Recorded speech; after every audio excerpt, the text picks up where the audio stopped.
সময় কখনো ক্ষত শুকায়, কখনো আরো গভীর করে তোলে। বাদিয়ারছড়া গ্রামের সেই সময়ই যেন থমকে ছিল 25 বছর ধরে।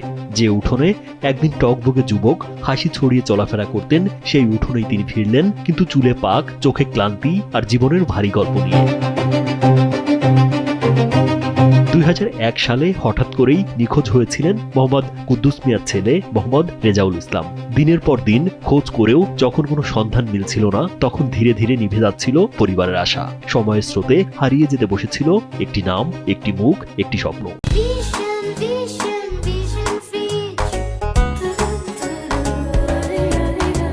ছোট থেকে বড় হয়েছি, অনেক নাম শুনছি, পরে অনেক খোঁজাখুঁজি করছে। খোঁজাখুঁজি করার পরে ওনাকে কোনো সন্ধান মিলে নাই।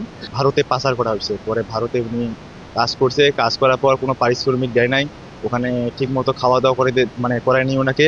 তো ওখান থেকে কোনো একভাবে উনি পালায় বাংলাদেশ আসছে। 25 বছর ইন্ডিয়ার মধ্যে ছিল, অনেক আসার চেষ্টা করছে কিন্তু আসতে পারেনি।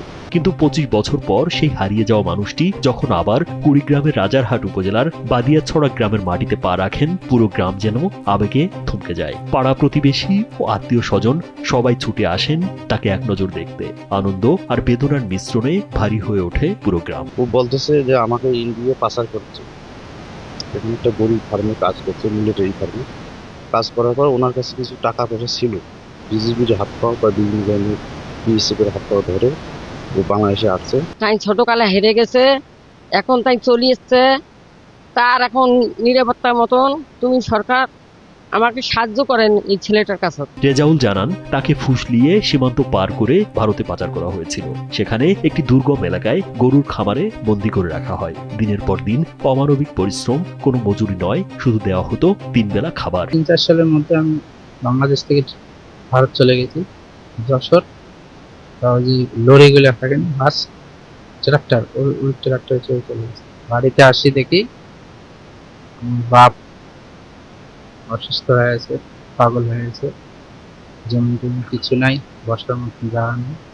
অবশেষে পাহাড়ার ফাঁক গলে পালিয়ে তিনি সীমান্ত এলাকায় পৌঁছান এবং নিজের করুণ কাহিনী তুলে ধরেন বিএসএফ সদস্যদের কাছে। পাসপোর্ট ভিসা না থাকায় আইনি জটিলতার কথা বলা হলেও রেজাউলের দীর্ঘ বন্দিদশার গল্প শুনে তারা মানবিক হন। রেজাউলের দাবি, মানসিক ভারসাম্যহীন সাজিয়ে এবং কিছু টাকা দিয়ে তাকে সীমান্ত পার করে বাংলাদেশে ঢোকার সুযোগ করে দেওয়া হয়। সবার কাছে কাছে কেউ মাস্টার, কেউ মোড়ল, কাগজ দিয়ে চলে। ভোটারে আসছি, কিছু টাকা ভিক্ষা করে দিয়ে মিলিটারিকে দিয়ে আমি ভোটার করি। তারপর আমি বাংলাদেশের নাগরিক, জন্ম সার্টিফিকেট পাই, আই কার্ড পাই, বিভিন্ন একটা কাজ পাই, সরকারের কিছু সাহায্য পেয়েছি।